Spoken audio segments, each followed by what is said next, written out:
Hi guys, welcome to my channel. This is the Frugal Saver, and this week we're going to talk about the pros and cons of doing a PhD.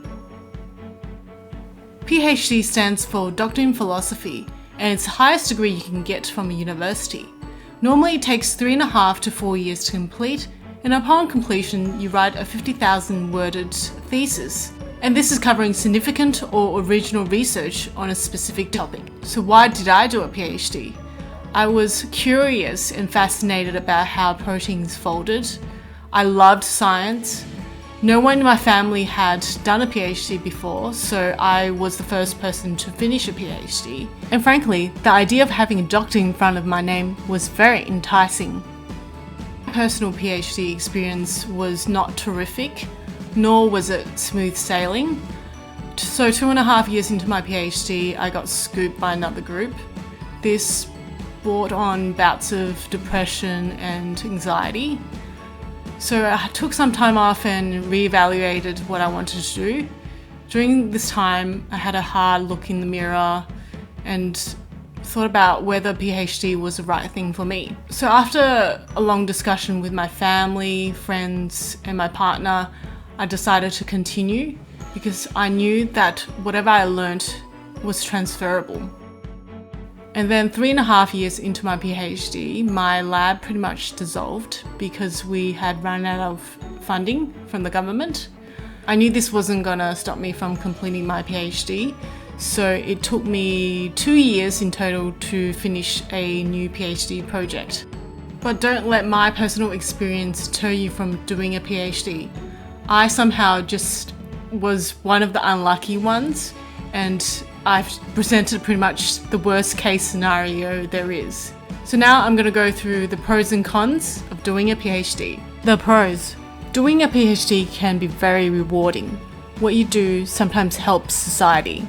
Mentally, you are more analytical, you improve as a critical thinker, and you gain better research skills, which can help with other aspects in life. You gain new, sometimes profound knowledge and a deep understanding on a topic no one else understands. You've become an expert at what you do. Usually this equates to a better paying job.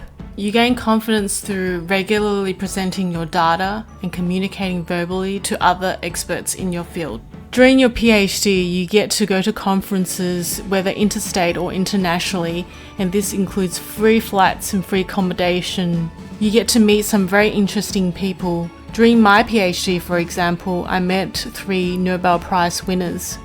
Along the way, I've met like-minded people who have similar interest and ambition as me, and these have developed into long-lasting friendship.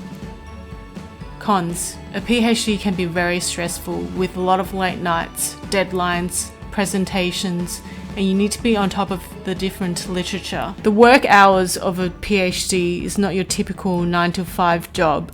Sometimes you have to work after hours and on weekends. This is especially true if you're in a wet lab where you have to do experiments after hours. Because you need to stay super focused, sometimes it's hard to find a social life around a PhD. The standard of living as a PhD student is quite low because of the low stipend. If you don't have a supportive partner that understands the daily grind, this could put a strain in your relationship. Sometimes a PhD can be mentally draining, and as I mentioned before, you can develop a mental illness, especially if you're consumed in this world. But luckily, and oftentimes, you get lots of support around you. Sometimes you can feel like the whole world around you is moving so fast, but you feel really stagnant. For example, your friends could be getting promoted, they could buy a new car, they could be buying a new house, having a baby, getting married, etc., whilst you are still doing a PhD. So I've just gone through the pros and cons of doing a PhD. Hopefully that clarifies and puts things into perspective for you on whether to pursue a PhD. We're doing a follow-up video on the tips and tricks of doing a PhD. So if you like this video, please smash the like button and subscribe to my channel. You can also follow the Frugal Saver on Instagram. Thanks for watching.